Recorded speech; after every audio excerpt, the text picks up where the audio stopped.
everyone, my name is Deadwolf, and welcome to another reaction video. I kind of just saw this video kind of pop up on my feed about it. I don't even know what this is. This video is called The First Super Predator to Emerge After the Dinosaur. It's about, I think, a whale species? I don't know. I'm making this video because I did just film the latest Wolf's Den podcast, which I don't know if you see it, if I haven't been canceled yet, if this YouTube video, his channel is still up. You kind of know what I'm feeling, so I figured for fun, I'll watch this, because I'm kind of interested about this, and I'll react to it on YouTube, because you know what, we gotta, alright, I'm gonna shut up, and we're gonna watch this fucking video, okay, about it fucking extinct whales, because I fucking want to.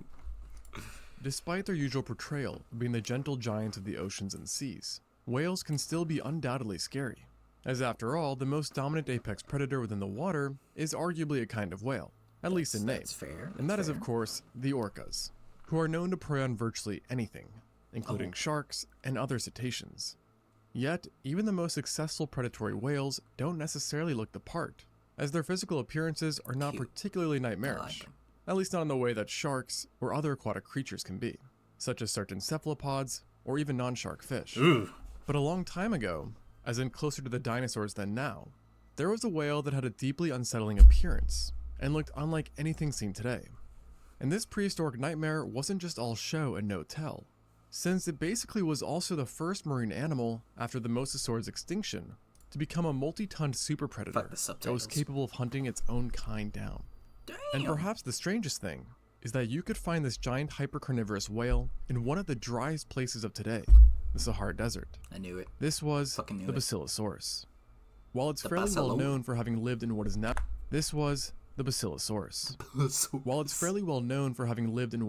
Sahara Desert, the first remains of this prehistoric giant actually came out of the United States. As in 1834, a group of paleontologists uncovered a diverse range of different body parts within the state of Louisiana. The remains in question were massive in size and strung out over an area of land greater than a soccer field, which let paleontologists know right away that they had discovered something crazy. But they had absolutely no idea what it could be, as at the time, no extinct whale had ever been discovered. So naturally, based on its size, they concluded that the only thing it could have been was a real-life sea monster. Really? They also decided, based off of the size of its vertebrae, that it must have been longer than almost anything currently alive, with an estimated length of 100 feet or 30 meters. And that it was reptilian in nature, as its body shape, which was unusually narrow and long, did not match anything seen at the time in marine mammals, instead more closely resembling the postcranial structure seen in snakes or mosasaurs. And this misclassification actually led to its name, the Basilosaurus, which translates to the king lizard. King lizard. And sadly, only more blunders would occur in following years, sometimes occurring in ways that no one could have expected, as best demonstrated by the naturalist Albert Koch, who believed that the Basilosaurus, or rather Hydrarchos, as he called it, was a giant sea snake-like monster that was even larger than a blue whale. Look at this fucking. This would be horrifying. Imagine you're on a boat and that thing comes at you. You're dead. You're dead. Kiss your ass goodbye. Like fuck. Outlandish belief was based off of his reconstruction of this creature, which he did by stitching together 5 different Basilosaurus skeletons. It wouldn't be to the late mid-1800s that this and previous confusions were resolved, after multiple specimens were found with their teeth intact, which in addition to being giant and blade-like, also heavily resembled those seen in fish-eating toothed whales of today, leading paleontologists to realize that it had been a primitive whale all along. And with this new info, it was finally reclassified as a whale and added to its very own family of cetaceans, the Basilosauridae, who are defined by small hind limbs that have well-defined femurs, lower legs, and feet. This group is Did he really have to like point out their private parts? Was that necessary? Was that even its private parts? I have no fucking clue. But it looked like it. Also, what the fuck's this fucker? Look at that thing. What the hell? That's a wolf. That's a wolf that could swim underwater and probably breathe. That's like a I don't know, a fucking pissed off hippo. This motherfucker, I don't even know what the fuck that is. It's like a whale and an alligator. This is someone's mom right there. this motherfucker is the Plesiosaur. However the fuck you say its name. Or the Meg. Is an extremely important part of the evolutionary story of cetaceans, as they are likely the first fully aquatic whales to have evolved, with the Basilosaurus itself being one of the first members on the scene, having appeared around 41.3 million years ago, during the Lutetian stage of the Eocene. Within this family, it's joined by roughly 30 different species, 2 of which belong to the Basilosaurus genus, the Cetoides and Isis. Isis? And of all the members in this group, Basilosaurus was by far the largest, which along with its ancient age, made it possibly the first animal to have evolved, after the mosasaurs, that was capable of preying on and challenging large sharks, who after the KT extinction had reigned supreme for millions of years. Although, while indeed massive, it was... I don't know why, but I like that fucker. This guy looks awesome. It's just something about the way he looks. Hits me right here in the feels. I don't know, it kind of looks like my dog when she's really happy or when she wants something from me. She's like, you gonna drop me that burger? Wasn't as giant as originally thought, with current estimates suggesting that the Basilosaurus cetoides had a matured length of up to 20 meters or 66 feet, while the Isis species, the smaller of the two, grew to be around 18 meters or 59 feet. Now, this would still make the Basilosaurus one of the longest whales of today, but ironically, it wasn't as heavy as most baleen whales, which is due to the fact that its body was heavily streamlined and narrow, and somewhat even resembled that of a mosasaur. Nevertheless, it was still heavy by most standards, with individuals weighing over 7 tons. Yet some even think that this number is much too light given its measurements, and believe that it was closer to 15 or 20 tons. Jesus. In either case, its stature not only made it the largest predator within its environment, but also the largest animal on Earth for a good duration of its existence. This rendered it the Earth's undisputed apex predator, but it wasn't size alone that granted it this title, as like any great predator, the Basilosaurus had a wicked weapon to complement its size, its tail. Killer jaws. And it's even arguable that it had one of the most terrifying looking mouths and teeth of any known whale, as it was proportionally extremely robust and full of large bulky teeth that widely varied in size and type, resulting in the Basilosaurus having both canines and molars, which is something not typically seen in modern whales. But their canines and molars were nothing like ours, as the canines were curved and sharp, while the molars bore extremely large and deep serrations that allowed it to cleave through chunks of tough flesh. The presence of these 2 types of teeth further meant that it likely chewed its food, a hypothesis corroborated by extreme wear and tear found on them, which also implied that it could chomp down with ridiculous power. And this was proven after reconstructions, which estimated that the Basilosaurus Isis, meaning the smaller of the species, mind you, could bite down with 20,000 newtons of force, meaning it could easily crush a human's femur, the strongest bone in our bodies, 5 times over with a single bite. And with such a vicious weapon, the Basilosaurus could virtually hunt anything. And amazingly enough, we don't even have to guess what that was, as a highly unique specimen was located with its stomach contents in place, which showed that these whales had a preference for large bony fish and sharks, that even included species of the Otodus, the genus of shark that would eventually yield the largest shark of all time, the Megalodon. What's more is that they also discovered the remains of another whale within it, the Dorodon, a fellow Basilosauridae, which, while not being as large as the Basilosaurus, could still get quite big, with adults reaching 5 meters or 16 feet in length, while weighing well over 2 tons. And to make the situation even more grisly, general studies on Dorodon skeletons found that dozens had catastrophic damage to their heads, which was consistent with Basilosaurus teeth.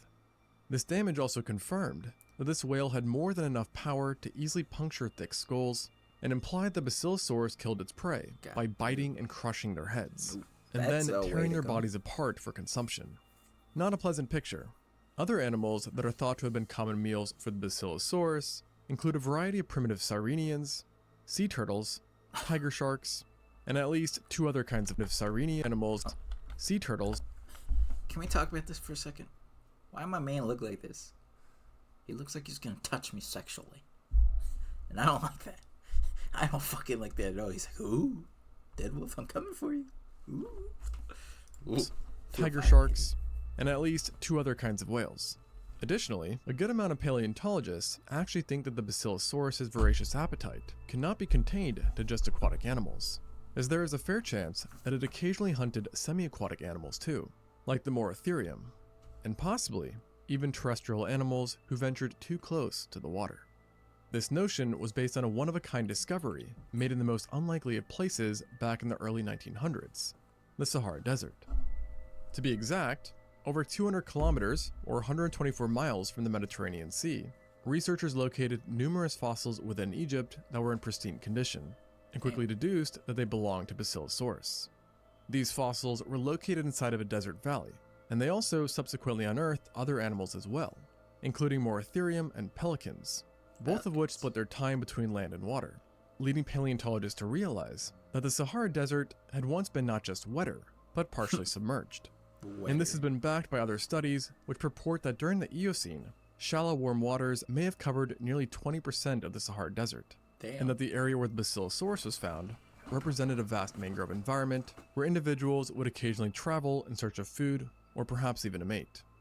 However, recent studies have actually pushed back on this long-held belief that this area represented a mangrove forest, as further analysis found what was once thought to be fossilized mangroves were actually just burrows of some unknown animal, meaning it's not certain if this ecosystem was really a type of mangrove forest or another kind of coastal environment. But whatever biome it was, it's clear that Basilosaurus had a superior and important role in it due to the high number of fossils found. And what's interesting, and even a little disturbing, is that this abundance was not a sign of it being a social creature, but rather of just how efficient its design was. As Basilosaurus... Oh, hell no. Like, imagine swimming, or like you're diving, and you see that shit? Fuck no. Hell no. Fuck no. Like, 1,000 times. Like, that would be scary. Like, imagine, that would be like the last fucking thing you see alive. Is this fucking long-ass whale staring at you the way my dogs stare at me whenever I have a cheeseburger. I would die. You would die. That'd be it. That'd be how it goes. Was a solitary animal that actually was quite hostile to others of its own kind.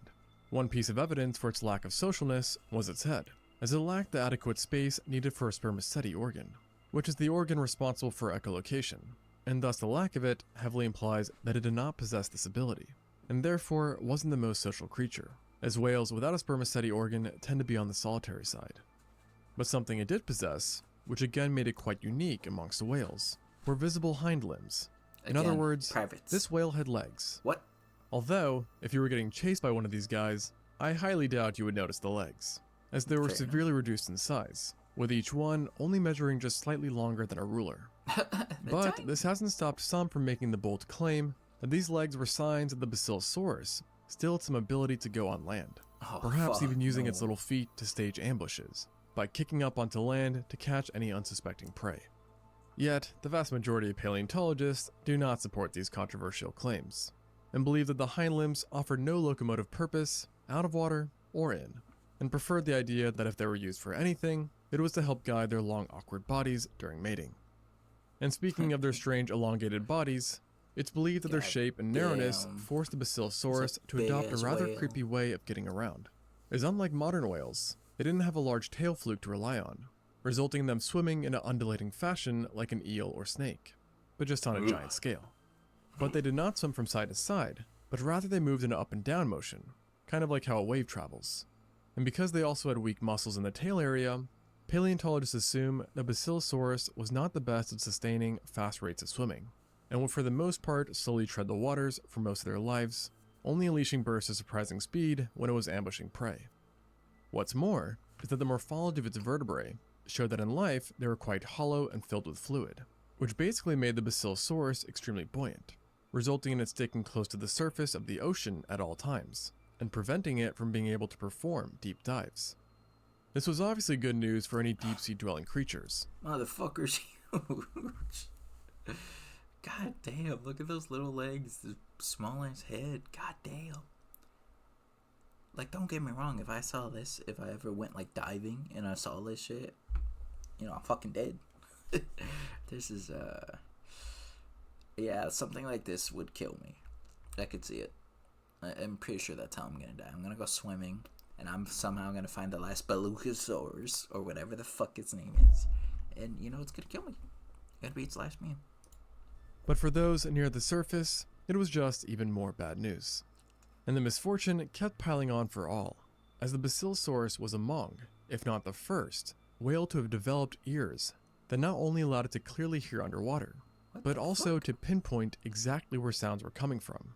So even if it couldn't see you, as long as you were making enough sound, you were never truly safe from its clutches.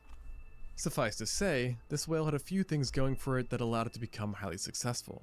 A fact reflected by its wide distribution, that along with the western coast of the United States and Egypt, included Peru, Pakistan, Tunisia, Jordan, Morocco, and the Western Sahara. Most of these areas corresponded with the shallow coastal waters, and within these regions, Basilosaurus further niched down by sticking to neritic zones and inland seas. And because it could be found in both the western and eastern hemisphere, the Basilosaurus ended up coexisting with a boatload of different animals, no pun intended, that consisted of the Syntheocetus, Basiluterus, Protosiren, Moratherium, Papageris, and many different sharks, such as Galiocerdo, Physogalius, Otodus, Squatina, Striatolamia, and Isurus. And while not meeting them on the regular, its habitat was also heavily populated by fully terrestrial animals, like various snakes, Anthracotheres, Hyenodonts, Barytherium, and Daces. Oh, that's cute. Of all these animals, the Basilosaurus was clearly the king thanks to its size and robust bite. And this domination would last for an extreme amount of time, as this whale is known to have existed for over 7 million years, specifically from 41 to 33 million years ago. But alas, at the end of the Eocene, it disappeared.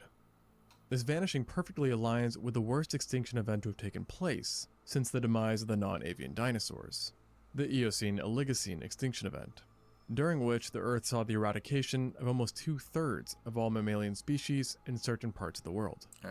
It's not 100% confirmed what triggered this catastrophic event, but usually the two top contenders are a glaciation event or a large impact event. However, what is for sure is that these whales were especially hard hit, and only a handful of genera made it out alive. And sadly for the Basilosaurus, this did not include itself. In fact, no Basilosauridae survived the Eocene, and all that were left of whales were the Neoceti, which have continued to survive until today. Thanks for watching, and until next time on ExtinctZoo. Damn, okay. Well, fuck, okay, that's very interesting. I never knew that. Didn't understand half of it, but that was fascinating. I'm sorry for being stupid and for talking through the video, but that's horrifying. That's cool though. It's fucking cool. I don't know. If you enjoyed this video, make sure to hit the like button. If you want to see me react to more things or to another video from ExtinctZoo, let me know down in the comments below, and I'll see you guys all in the next video.